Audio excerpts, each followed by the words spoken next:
Remember February 2023, when Turkey cried out for help after the devastating earthquake, and India, without hesitation, sent planes, aid, and rescuers? But just over a year later, how has Turkey repaid India? By helping arm India's enemies, by backing terror, by choosing to side not with a democracy that saved its people, but with a state that sponsors cross-border terrorism. Yes, 300 to 400 Turkish drones were used by Pakistan to target Indian soil, military posts, civilian areas, Indian cities, all under the radar of Turkish drones flown by Pakistani hands. This is not just betrayal. This is warmongering. In the wake of the horrific Pahalgam terror attack, as India mourned its dead and vowed retribution, Pakistan panicked. Global support was missing. The Arab world stayed silent. China, its closest friend, was unusually quiet. And then, something moved. Multiple Turkish C-130 Hercules aircraft were spotted landing in Pakistan. Military grade. Suspicious timing. Turkey claimed it was just a refueling stop. But soon after, Turkish-made Songar drones were launched by Pakistan to target 36 locations across India. India successfully thwarted Pakistan's attempt to target these 36 sites, intercepting the drones before they could cause harm. Then came the Turkish warship, TCG Boycott, docking in Karachi days after the airlift.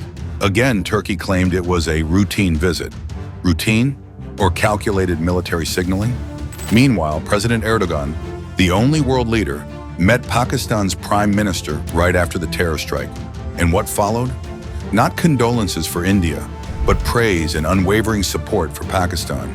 Let that sink in. This is not a one-off incident. It's the natural outcome of years of Turkey-Pakistan military cooperation. $1.5 billion Corvette deal, 4 Milgem-class warships, 2 already in Pakistan. Turkish drones like Bayraktar TB2 and Akinci are now a regular feature in Pakistan's arsenal. Joint training exercises, weapons transfers, strategic alignment. And what binds them? A shared ideological project. Erdogan's dream of leading the Muslim world. His neo-Ottoman fantasy of becoming the spiritual leader of the Ummah. And Pakistan is his loyal foot soldier. This alliance is not about trade or friendship. It's about targeting India. Let's be clear.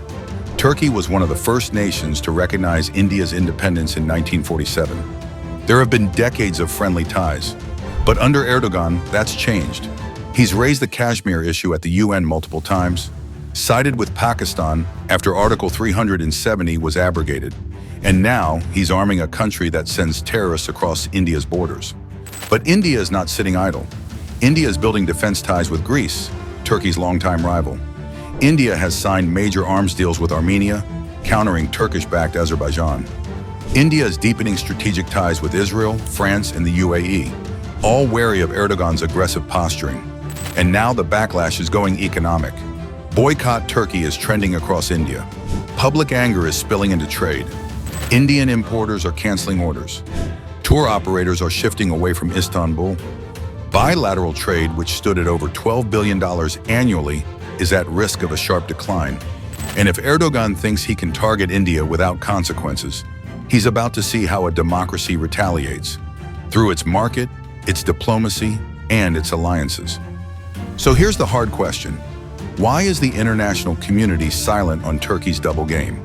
Why is NATO, of which Turkey is a member, turning a blind eye to Turkish weapons being used in proxy attacks against India? And why is a country that India once helped in its darkest hour, helping those who seek to kill Indian citizens?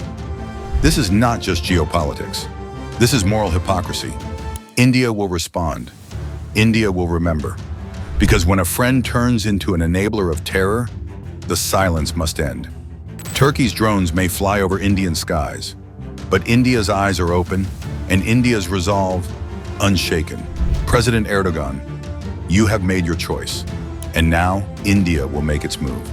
The question is, will the world keep ignoring it, or will it finally call out Turkey for what it is becoming?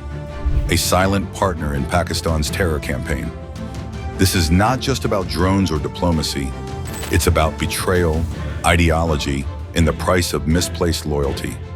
And India is taking note, loud and clear.